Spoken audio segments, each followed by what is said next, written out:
Daniel Negreanu is looking down on 5-4 suited. Pre-flopman. This is a classic clash between perceived strength and disguised equity. Johanna 3-bets big with ace-queen, exactly the kind of hand that wants to isolate the opener and play a bloated pot from position. Okay, I bet. Negreanu flats on the button with 5-4 of hearts, fully aware that he is dominated high card-wise but armed with a hand that smashes low, connected boards. Once George gets out of the way, Johanna thinks she has created a clean heads-up spot against a capped calling range. I pay. When in reality, she has invited one of the worst possible suited connectors to the party. The flop comes a disaster for Johanna's range. Her overcards and backdoor possibilities shrink in value while Negreanu quietly connects as hard as it gets, a made straight with a live flush draw. When she continuation bets 100,000, it is completely standard. This is the board she is supposed to attack after 3-betting pre. Negreanu just check calls, and that passive line is lethal. From her side, it looks like exactly what she wants to see. The turn brings the ace, finally giving Johanna top pair on top of her draw and seemingly flipping the script. She barrels 200,000, and now Negreanu springs the trap, check raising to 500,000. That raise is polar, strong value, or big bluffs, and against most players, ace-queen with a strong draw feels too good to fold. 500. 3 more. Negreanu's line almost never contains bluffs here. He has been slow playing on an ultra-wet flop, and the ace is a perfect card for him to attack. I'm all in. I call. An all-in and a call. I have it. She has a flush draw too? 4 5 of hearts for 8 of hearts for her. Sick hand, huh? That doesn't help her. That was very unlucky. Wow, what a hand. Yeah. 9,000. Well, that was clear. Let's screw this up.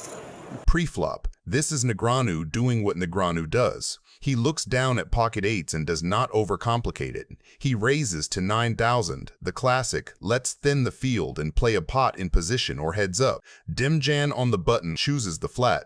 That call is him saying, I want to see 3 cards against the pro and keep my range wide. The flop is one of those dream spots for Negreanu. He flops set on a board that absolutely slams his perceived range. When he continues for 16,000, the bet is doing a lot of work.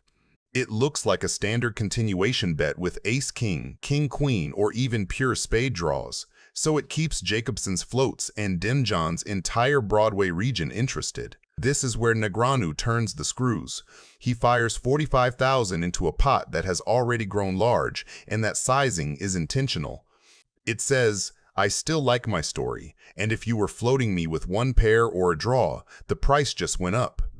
From his seat, there is no reason to slow down. Worse kings will still call. Combo draws will convince themselves they are priced in, and any hand like queens or jacks is hating life, but may still pay.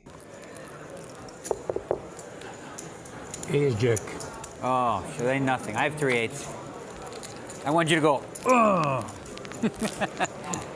All in. The queen goes straight. Daniel Negreanu is looking down on pocket sevens. Pre-flop. This is one of those old-school tension spots where everyone at the table knows something big is brewing before the cards even hit the felt. Hellmuth opens to 900 with whatever he has, Go on, Phil. doing his usual, I'm supposed to win every pot routine. That small raise size in a deep cash game invites action, and Negreanu obliges by re-raising to 3,200 with pocket sevens. For Negreanu, this is a classic squeeze hand. He is on the lighter end of a value range, but against Phil's wide open and the dead money in the middle, sevens play nicely as a pressure tool, strong enough to call a 4-bet if it is small, but also perfect for picking up the pot uncontested a lot of the time. Then Doyle wakes up behind them with pocket jacks and makes it 11,700. That sizing is important. It is big enough to say, I am not messing around, but not so big that it shuts the hand down. From Doyle's point of view, jacks are way too good to just call and risk letting Hellmuth or others peel cheap. Good chance you'll get it all, buddy. Yeah, I'm thinking that. I'm just counting it up here. You got 80, it's 85 more? He wants to isolate Negreanu, punish the lighter 3-bet, and take control of the pot with position. Okay, I'll raise it. There goes Doyle. He's all in. Once or twice, Doyle. Daniel calls. It's up to you. I'll do twice. What is 37-2? 37-2 each? Is that what you got, 37-2? Are you paired? That would've Yeah, been I'm hot paired. for You're us not at paired? two, right? Yeah, I am. 37-2. Uh-oh, that's bad for me. Okay. thought, I was hoping you had ace-king. All right, guys. All right, put a 7 out there and then a straight. The flop, 4 queen deuce. That's a good flop for Doyle. Ace on the turn. I just like to double Doyle up. That's what I do. Gets short, I feel bad. It's a 9. One for the good guys. Hey, Doyle, what you always say is always feel good to what? To win the first one. Oh, my. That's the one. There it is in the door. You got a diamond draw. Do we? It's always exciting. I knew I was going to hit at least 1-7. No diamonds here. Call it. No diamonds? There's like no way. No, there's no doesn't diamonds count. here, I'm saying. I'm just saying, jacks that count. it's got to be a diamond for sure. Diamond. It's not a diamond. It's a 5 of spades. 5 of diamonds. I took one of them away. More than 22% because there's 5 dead cards right here. Thanks, Phil. There you go. There it Boom, is. boom. Nice hand. Daniel Negreanu is looking down on pocket aces. Pre-flop, this is the classic trap where one player thinks he is peeling light and instead steps right into a vice. Negreanu raises to 450,000. It is a chunky open, and that alone should already scream strength in this spot. George defends with Queen 10 suited. On paper, it is not insane. He has position, a hand that can flop top pair or strong draws, and he probably assumes Negreanu is opening wide. The flop comes 10-3 king with 2 clubs. From George's seat, this is the kind of board that looks playable but is silently dangerous. He has middle pair with queen kicker against a normal open that could be a standard continue, especially in position. Negreanu fires 400,000. That sizing is telling. It is not a tiny range bet. It is a big, old school, I have it continuation. With aces, he is not afraid of building a pot. The turn is the 7 of spades. Negreanu's strong hands are still strong. Kings, aces, ace-king, maybe king-queen all love this card. Very few of Negreanu's bluffs improve in a meaningful way. When Negreanu now moves all in, he is doing exactly what great players do with overpairs in these structures. Shove before the river kills action. He knows that if he just bets small and gets called, any club, queen, jack, or scary river freezes him and lets George realize all of his equity for cheap.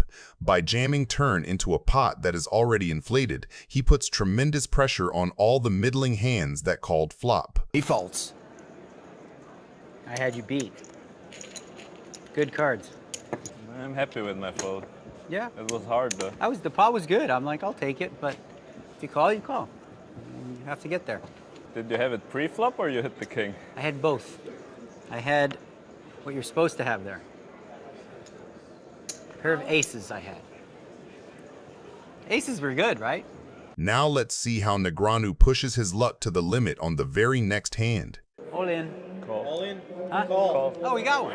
I'm happy with my hand. I had suited, I had a king. A lot going on there. You move in, I call this time anyway. I was just saying, screw it. Okay, we need a hat. At least 1 heart on the flop would be good. For Daniel. George needs the best hand to hold up to survive. The flop has a 5 and a 10 on it. Oh, we got pairs. He's got pairs. We all got pairs. We all got 3 hearts, 3 diamonds. Pretty close race. 50-50. Not sure the math there works, but you gotta believe it first, and Daniel really believes it. The turn card is the 3 of diamonds. That didn't help me at all. Quite the opposite, frankly. 5 of spades! Oh!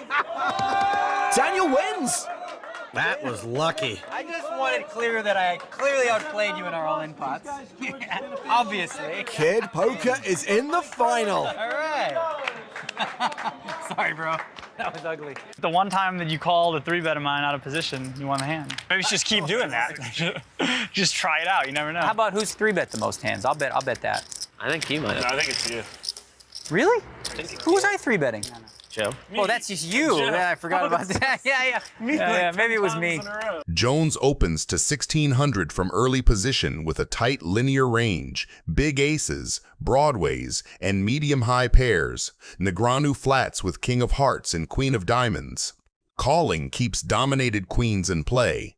realizes position, and preserves a range that still contains suited connectors, pocket pairs, and the occasional trap Brunson overcalls, which further compresses Jones's value because multi-way pots punish thin barrels. In multi-way, that texture leans toward the callers. Negreanu owns more two-pair and set combinations, along with many diamond draws and straight draws. Jones's continuation bet of 4,500 represents overpairs and his equity bluffs such as Jack-10 or high diamond holdings. Negreanu check call with King-Queen is deliberate. It keeps his range uncapped. He can still have value from sets and two-pair while also containing strong draws. The turn is the 4 of spades, a true brick. Pairs do not change. Straights brick and a slight spade draw occurs in the mind of our players. When Jones fires $12,500, he's polarizing into overpairs and ace-queen for value and a healthy set of bricked diamonds and gut shots for bluffs. Negreanu calls again because King-Queen sits high in his range and carries ideal blocker properties. The Queen reduces combinations of Ace-Queen, and the King reduces King-Queen. The river is the 2 of spades, another brick that fails to complete for our guys but puts the danger of a flush for both of them. Jones decides to represent it and places the third barrel for $20,500, telling the big hand or nothing story. From a range lens, that story is understuffed with value on this runout. Sets and two-pair were already threatened by draws and often size up earlier. Many overpairs slow down on such a wet board once called twice. Meanwhile, the bluff bucket is overflowing. Negreanu, whose exact holding is a textbook bluff catcher. It blocks top pair value, does not block spades, and sits near the top of his call range after declining to raise earlier streets. I don't like the way I played this hand, to be honest with you. 22-5. I really don't like it. I don't think. Oh man, could he value bet a worse hand than me? Sorry, I'm gonna need a minute. I don't know what to do. You want to show me a card for any price? I don't know. For any One price? card? Yeah, I mean, I'll give you $1,000 to show me a card. Is that a no? Okay. I'll give you $2,000 to show me one card. And pretty soon I'll get to a price he wants. Probably 23,600. I will give you $3,000 to see one card. It's not my anniversary. Go ahead. Stall it up. Sorry. Okay, $4,000 and I just want to see one card. Take it and show him the 10 of spades. All right, he's not taking any bait. I'm not going any higher than that. It's too late to play good, so I'm just going to go with Old Faithful and pray and just hope he's bluffing. He is. Does he have? Phew. Okay. Daniel takes it down. I was about to say, I swear, I was like, if you have specifically the 10 of spades in your hand. You should show it. Negreanu is holding pocket fives and he's raising to $95,000. He's up against the legends Tom Dwan with pocket nines and Phil Ivey with pocket tens. Over to Tom Dwan. That's not a hand Dwan would fold, not against Daniel, and definitely not in a $250,000 buy-in. Tom looks like he's thinking, I'm pretty sure he shouldn't flat and trap, but rather crank up the pressure early. Dwan has just made a call with pocket nines. Perhaps at another time he might have raised. Oh, check this out. Phil Ivey's picked up pocket tens. Yeah, I'm pretty surprised. Just called. Yeah, I'm pretty surprised by the flat call from Phil. It's usually a spot where you'd like to squeeze, especially the fact that he's on the button. It's going to look pretty fishy and quite possibly have someone play back at him. Ike Haxton folds. The flop comes 3 queen 6, 2 spades. Negreanu opened with pocket fives, whiffed the flop completely, and now he's first to act on this board, with Dwan and Ivey behind him, who are not exactly known for playing nice when they smell weakness. Misses all of them. A check from Daniel. This will be interesting. I don't think any of the three of them are going to be too thrilled with that flop, to be honest. Queen's certainly in the calling range of Tom and Phil. Hands like King Queen, Ace Queen.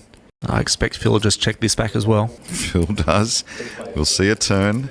The turn is the 4 of clubs, and things are starting to line up for some sneaky draws. No one took a stab on the flop, which means this pot's still up for grabs, and Negreanu knows it. And given the fact that he was a pre-flop aggressor, both players have checked back the flop. He does take a stab.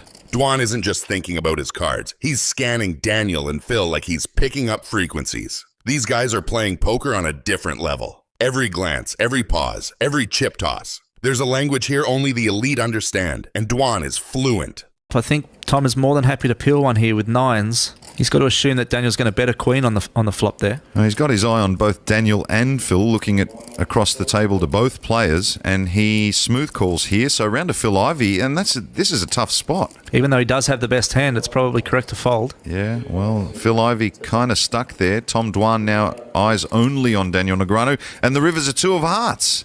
And Daniel gets there. Oh, Daniel checking. He's going to try and trap him. And look at this, it might work. Dwan reaching for chips. Oh, wow, Tom Dwan checks. Daniel not happy. I don't bet my friends, you know?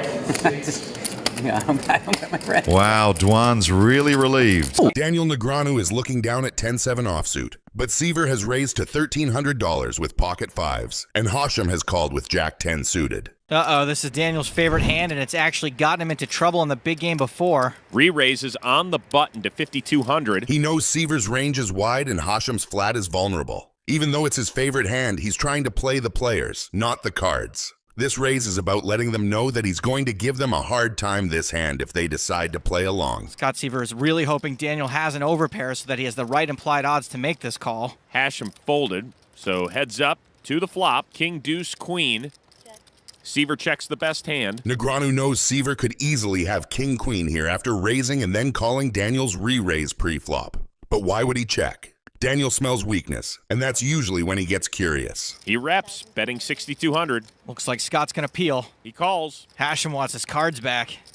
6 of spades on the turn. Seaver checks. Daniel still got just 10 high. This is one of the dangers of having a favorite hand. Daniel does not look like he's about to check. After just calling the flop and checking the turn, Negreanu is probably putting Seaver on a draw or the weak pocket pair he does indeed have. He's thinking, if I apply the right pressure now, Seaver might just fold and give me all the money. Daniel does fire that third barrel, making it 14,200 to go. I could justify Scott's call on the flop, thinking maybe Daniel would shut down after one bet, but Daniel certainly hasn't shut down. Seaver keeps it going. He calls. Seaver's totally stationing Negreanu. You mean like a calling station? Exactly. 4 clubs on the river. Seaver checks. Sick. Daniel fires 36,000. Seaver is capped, checked every street, and never repped strength. Daniel has nothing, but he knows Seaver is weak enough to fold. This is a masterclass. Folds the winner. Phew-wee. He had me staring. I had my favorite hand. You know what that is?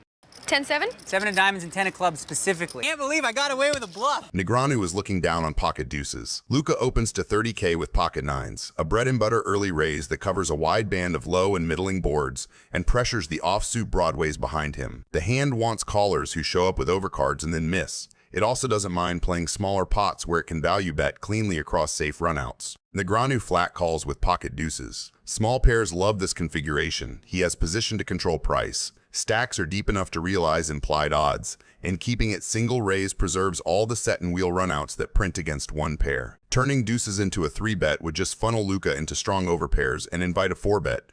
Calling keeps the deck wide and the story flexible.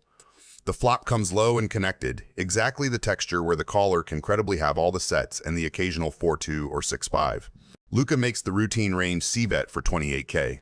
On this board, the small size folds out pure air, taxes random overcards like ace-queen, and keeps worse-made hands honest without bloating the pot or polarizing his range. Negreanu's raised to 95K. From this configuration is perfectly believable. He's repping sets, 2-pair like 6-5 suited, and some straights. With deuces, he isn't spinning it. He holds a live gutter to the wheel plus 2 cleanouts to a set, so he's applying pressure with real equity while seizing the narrative. The sizing forces overpairs and top pairs to define themselves now, rather than getting a cheap turn that could punish them.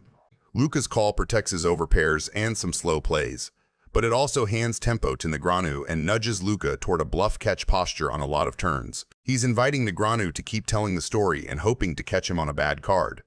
The turn pairs the 3 and Luca checks. It's a tricky card for both players. It slightly trims the number of set combos. Negreanu repped on the flop, while making overpairs feel a touch safer against bluffs and draws. Negreanu checks back. That's the disciplined pivot. Firing again would polarize on a card that dulls his set story and invites stubborn calls from exactly the hands he wants to move on the river. The river is the 8 of clubs, and Luca checks a 3rd time. After flop pressure and turn control, That third check leaves his range heavy on single pair hands that hate facing a big ask. Daniel bets ridiculously big, 400k. Wow. And Luca folds. That was not the bet he was trying to induce. Daniel's reputation earns him a win there. Bluffs like that from him are few and far between.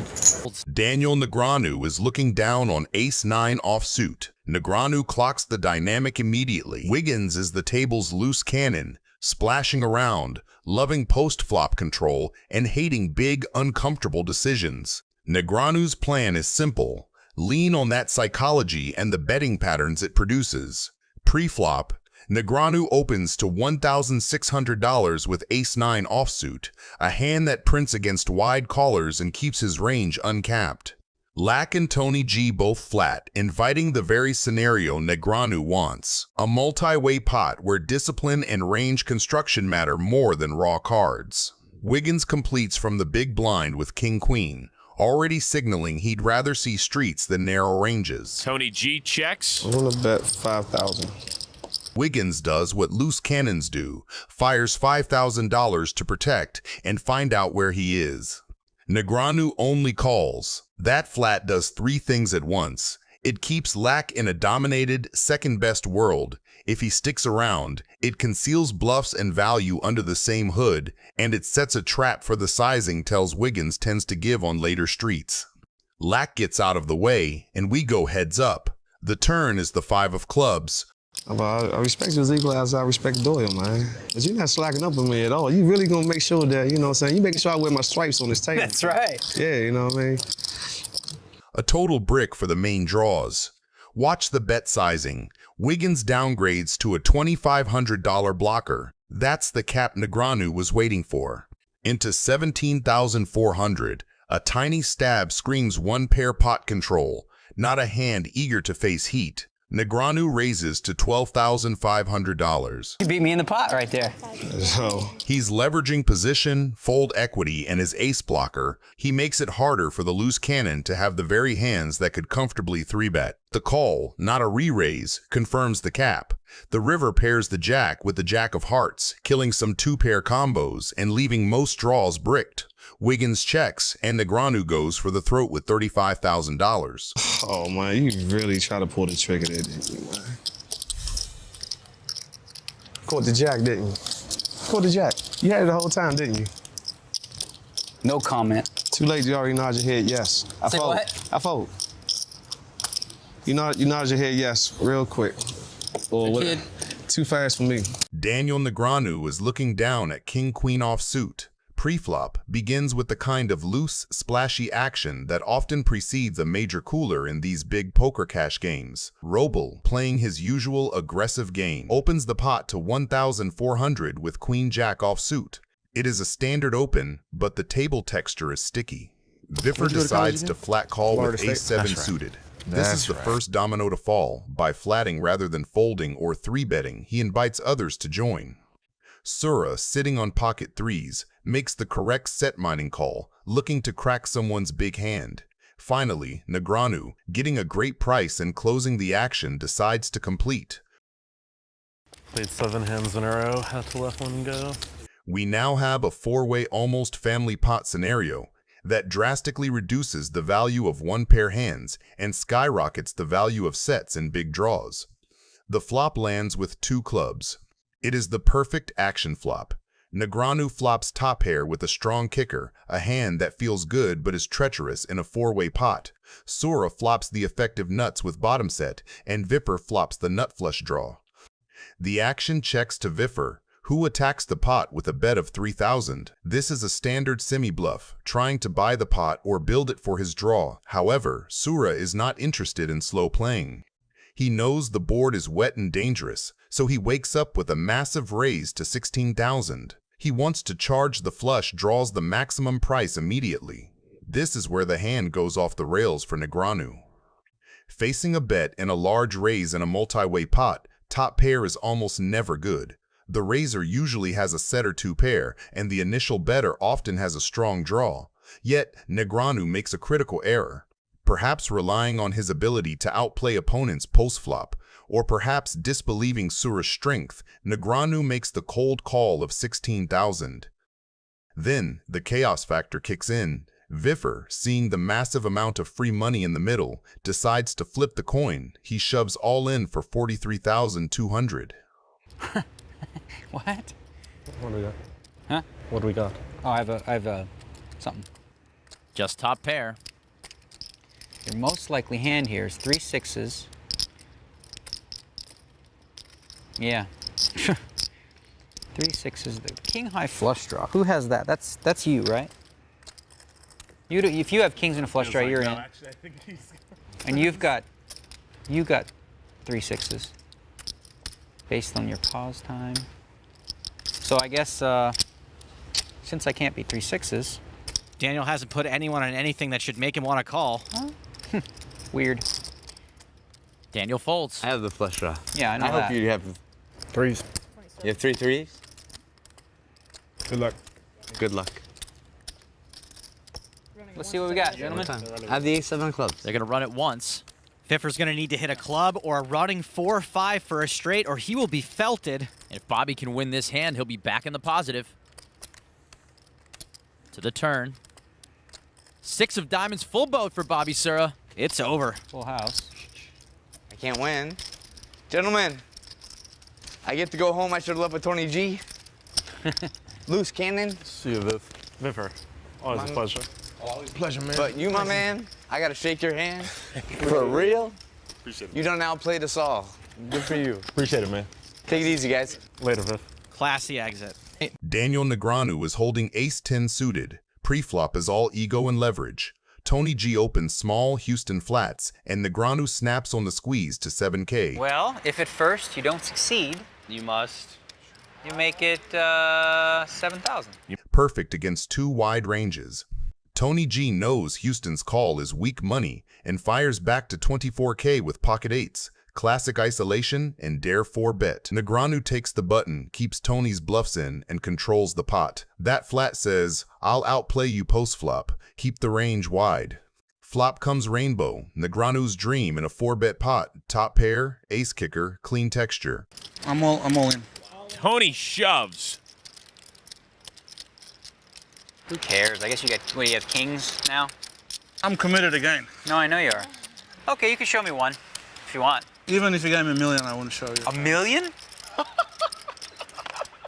Oh boy, Tony G. I guess I should. You're a nice guy. You do good things with your money, right? I do. You do? All right, I'll give you some more, I guess. All right. Daniel calls. You have kings or something? No, one time. No. Jack of clubs on the turn. Oh my God, did that make him more outs? Yeah. I just realized. Oh God, I was like, oh Jack, that's a good card. The river. The king of hearts. It's a scary one. Daniel Negreanu is looking down on 6-5 of spades.